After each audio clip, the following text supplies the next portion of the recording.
Tá vendo esse pedaço de madeira, galera? O que que acontece? Esse pedaço de madeira é o que a gente chama de destopo. Quando a gente tem um tronco grande, né? Muitas vezes da madeireira eles vão lá e tira a ponta que tá torta, que tá rachada, né? E sai essas peças muito finas e que é muito difícil de inventar alguma coisa com isso. Porque a bolacha, quando ela é cortada fina demais, ela racha e empena demais. E eu fui na oficina de um amigo e ele tinha um monte dessas peças e não tinha muito o que fazer com ela. Por isso eu acabei adquirindo bem barato, né, várias peças, e elas são muito finas e é difícil de inventar algo com elas.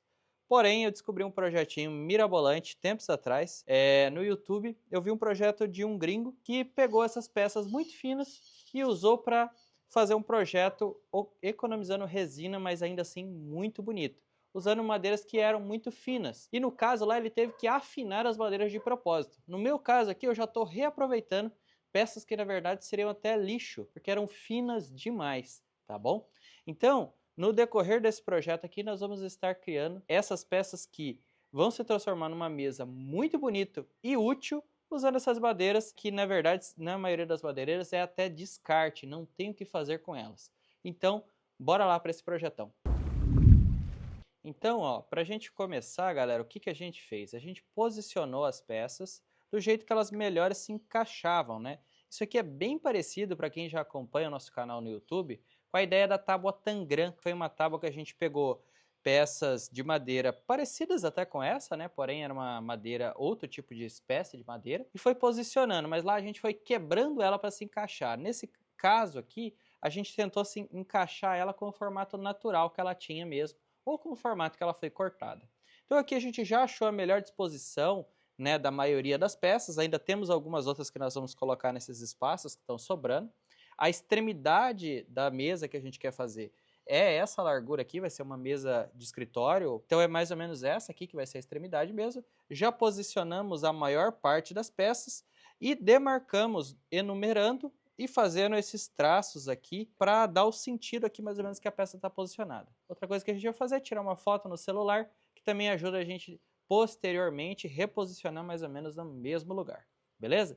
Então vamos dar sequência na próxima etapa desse projeto agora. Agora nessa fase do projeto, nós vamos usar esses MDFs, né? Eu tenho aqui uma chapa de 3 milímetros, mais uma chapa de 3 milímetros, e outra de 15. Isso aqui vai servir para a gente economizar resina e encher um espaço. Porque a nossa mesa, no final, ela vai aparentar que tem por volta de 5 centímetros. Mas, na realidade, vocês estão vendo aqui que as madeiras são bem finas, tá? Elas estão com por volta de 25, 26 milímetros mais ou menos, tá?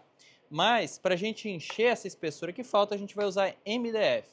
Seria mais fácil se eu tivesse, por exemplo, uma chapa de 15 e outra chapa de 6 milímetros. Porém, no momento, nestas dimensões, eu estou tendo só essas duas de 3. Então, o que eu vou fazer? Com cola super ciano, né, cianoacrilato, eu vou colar uma chapa de 3 por um lado desse MDF de 15 e pelo outro. Ele vai servir de enchimento aqui para o nosso projeto. Então vamos lá. Outra coisa, para isso eu vou precisar de 2 pessoas. Então a nossa cinegrafista vai nos ajudar a fazer essa colagem aqui, tá? Nós vamos passar a cola e vir descendo e alinhando o MDF pouco a pouco para que ele fique bem alinhado com o principal aqui, que é o de 15 milímetros. Galera, agora nessa etapa do projeto, o que nós temos que fazer? Eu trouxe aqui o miolo, né, que a gente fez para outros 2 cavaletes aqui, né? Tirei de cima da bancada. E eu já comecei a fazer o próximo efeito aqui, a próxima etapa do trabalho que a gente tem que fazer, que é o seguinte. Se eu chegasse aqui e simplesmente colocasse essas bolachas por cima dessa peça que a gente vai usar para engrossar e jogasse a resina aqui, ia ficar feio aqui, né? Vira a rodela de madeira e ter uma resina passando ali embaixo. Ia ficar óbvio o que a gente fez. E o que eu quis fazer aqui foi cortar a madeira em 45 graus e dobrar ela para baixo, para que ela vestisse aqui na espessura do miolo que a gente encheu. E quando a gente fizer todo o processo, vai dar a impressão que a peça realmente tem aquela espessura, que a gente realmente usou uma madeira grossa ali, não vai dar para pegar de primeiro o que a gente fez aqui, né, nessa mesa. Então, para fazer isso, nós precisamos pegar essas peças que vão preencher esses espaços aqui, ó, e chanfrar elas em 45 graus, em 2 cortes, tá? Nós temos que cortar o lado que fica para cá, né? Nesse sentido, e o lado que fica para o outro lado, no outro sentido, para que ele possa dobrar. E para fazer isso, nós vamos precisar desse jig aqui, ó. Esse jig aqui é algo muito simples, é um pedacinho de MDF aqui, com essa tirinha sobreposta, tá? Para que a gente possa executar esses cortes chanfrados aqui em 45 graus. E agora, galera, vamos dar uma sequência aqui, tá?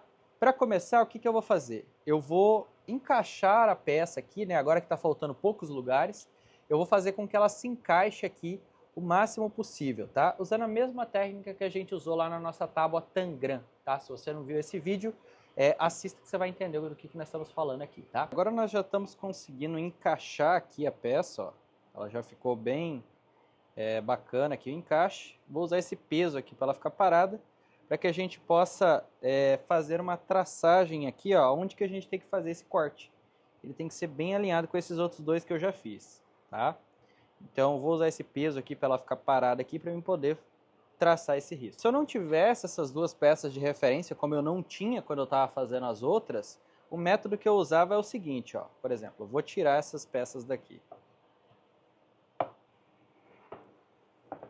Essa régua que eu estou usando, ela tem a mesma espessura da minha madeira. Então, o que eu fiz? Eu chego aqui e alinho no olhômetro com essa face aqui da madeira, do nosso enchimento, ó, dos dois lados eu alinho, tá?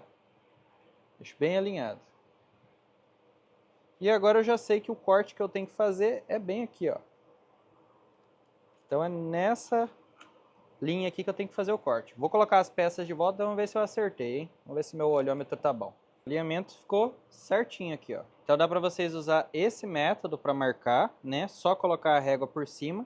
Se for também um pedacinho de madeira que tiver a mesma espessura da madeira que você está usando, vai servir de referência para que você possa fazer esses primeiros riscos. Aqui, como eu já tenho essas de referência, eu já sei que o alinhamento aqui, ó, tem que bater com elas também, tá?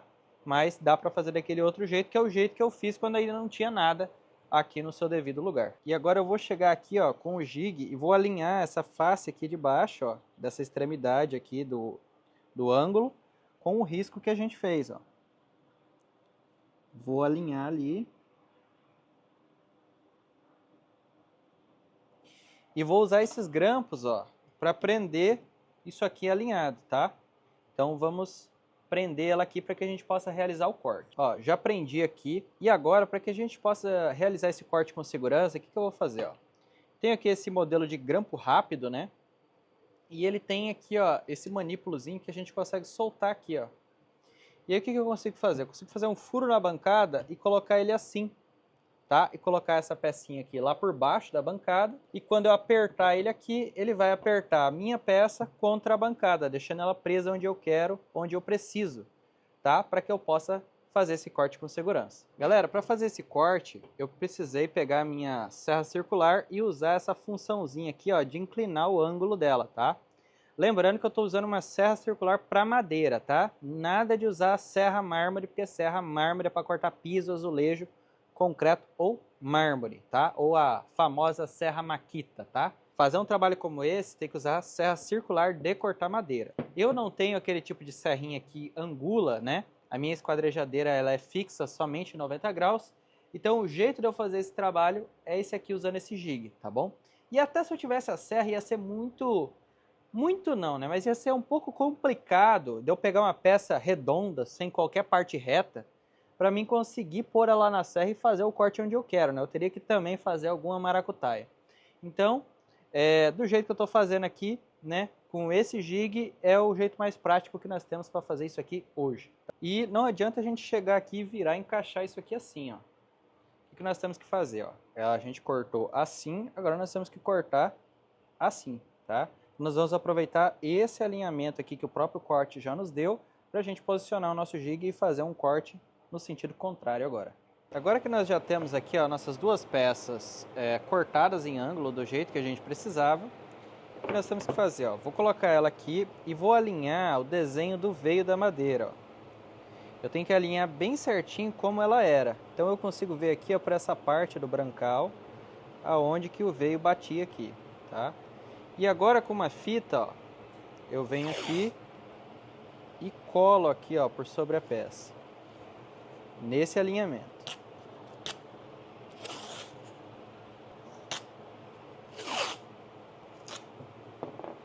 E agora isso aqui vai permitir com que eu dobre ela aqui, ó, na posição correta. E agora o que eu tenho que fazer aqui é passar cola nisso aqui. Então eu venho aqui com a nossa amiga Titebond, espalho ela aqui. Não precisa colocar muita cola, tá? Vou usar o dedo aqui para espalhar. E fecho isso aqui, ó. Agora que eu já fechei ela aqui, ó, eu vou usar o pinador para poder pinar isso aqui.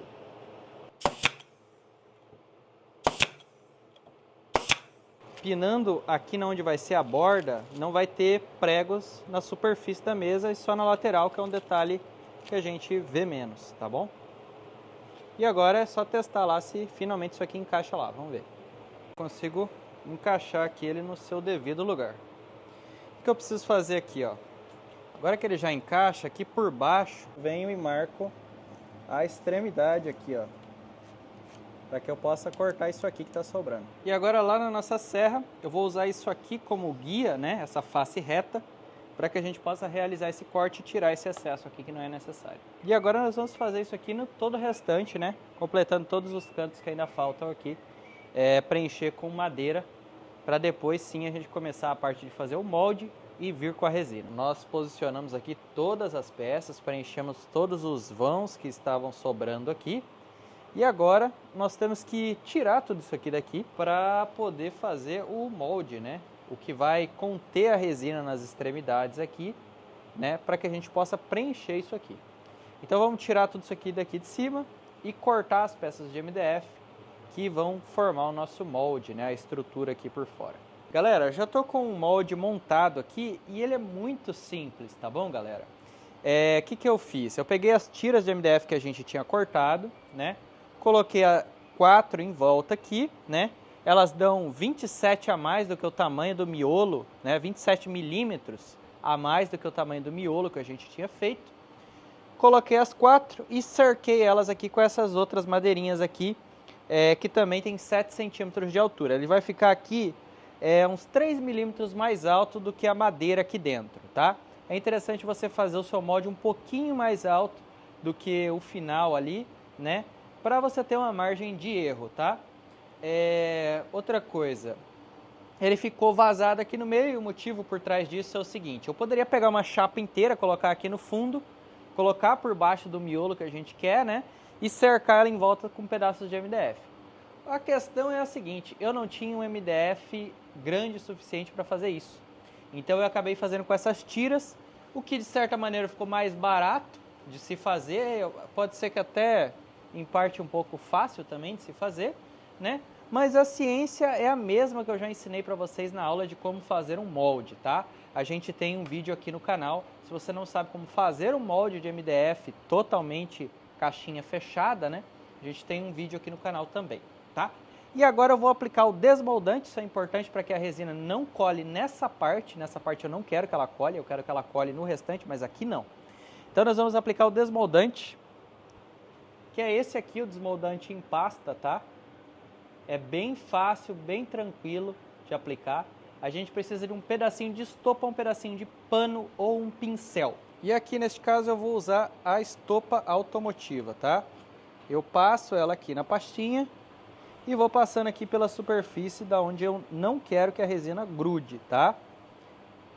Ó, eu passo ela aqui dentro e vou passando, criando uma película que praticamente quase a gente nem vê ela aqui, mas é uma fina camada onde esse produto pegar aqui, a resina já não vai colar mais aqui, tá? É bem eficiente esse produto, eu gosto de trabalhar com ele porque é o método que eu acho mais prático de desmoldante, tá? Existem outras formas, como eu já comentei no vídeo que a gente ensina vocês a fazer o molde, mas essa aqui, na minha opinião, é a mais prática e fácil de se fazer, tá?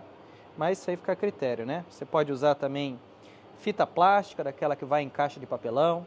Você pode usar desmoldante em spray, né? Existe um modelo que é com vaselina, existe um outro modelo lá. Galera, agora eu vou parafusar esse fundo de volta no lugar.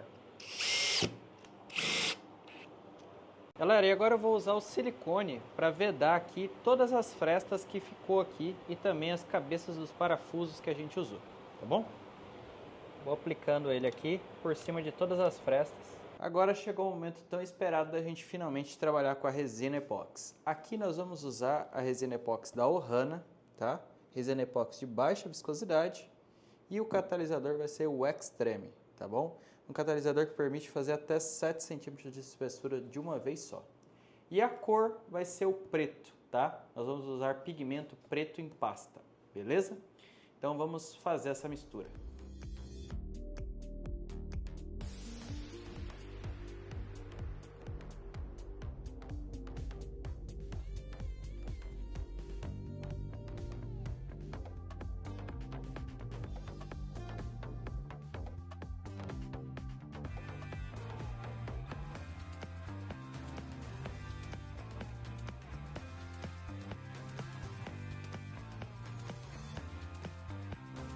Galera, como nós estamos misturando esse balde grande, para evitar acidentes, eu coloquei ele aqui no chão, tá?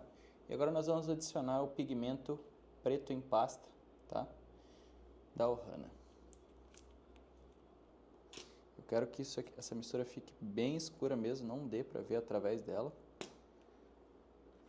Se eu ver que precisa de mais pigmento, eu vou adicionar aqui. E agora vamos misturar isso aqui muito bem. Galera, e agora chegou aquele momento, né? Mais aguardado aí que eu creio em todo vídeo, que é a hora da gente jogar a resina epóxi. Vamos tentar fazer o mínimo de sujeira desnecessária aqui. Vou jogar ela bem devagar.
Galera, e agora com a nossa resina já aplicada aqui, só quero deixar um recadinho antes para vocês.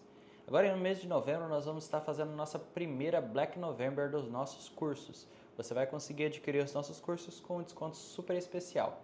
E para ter acesso a isso, vocês têm que entrar no grupo que eu vou deixar aqui embaixo. Lá nós vamos informar tudo para vocês como vai funcionar a Black November, como vocês vão ter acesso aos descontos e avisar quando estará disponível. Então, entra no grupo aqui que a gente vai avisar vocês tudo por lá, tá? E agora, para a gente continuar aqui o nosso trabalho, nós precisamos do maçarico culinário, tá? Existem várias formas da gente estourar as bolhas da resina, né? Existe o maçarico culinário, o turbotoche, aquele que o pessoal do ar-condicionado usa, né? Existe também o soprador térmico, né? E até um isqueiro ou um fósforo pode ser usado, né?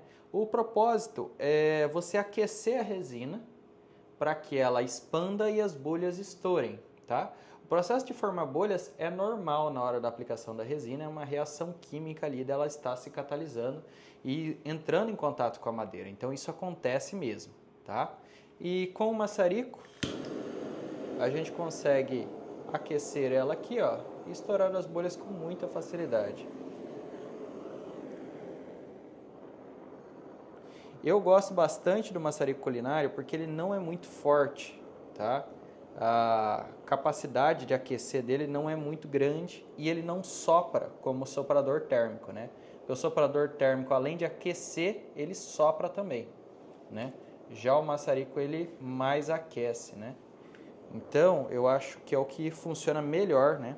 O turbotoche que o pessoal usa para ar-condicionado, ele é feito para soldar. Então ele é muito forte. Então você tem que ter muito cuidado com ele para não superaquecer a resina. Isso pode gerar manchas no seu trabalho, tá bom?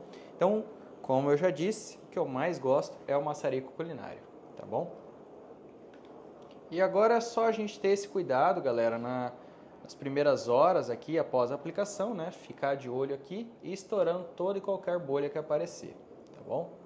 E nesse vídeo, galera, eu vou ficando por aqui, nós vamos deixar isso aqui secar, tá? E eu volto com vocês num próximo vídeo, parte 2, para a gente dar sequência nesse trabalho aqui. Nos próximos dias nós vamos estar continuando esse trabalho. Para quem acompanha o nosso perfil Arvoredo Maker lá no Instagram, vocês vão conseguir já ter uma palhinha do que está acontecendo por aqui. A gente vai postando e em breve teremos já o vídeo parte 2 disso aqui terminado. Tá bom, galera? Nós vamos dividir isso para não ficar um vídeo grande demais. No mais, eu vou ficando por aqui. Deixo um forte abraço para vocês e tchau, obrigado.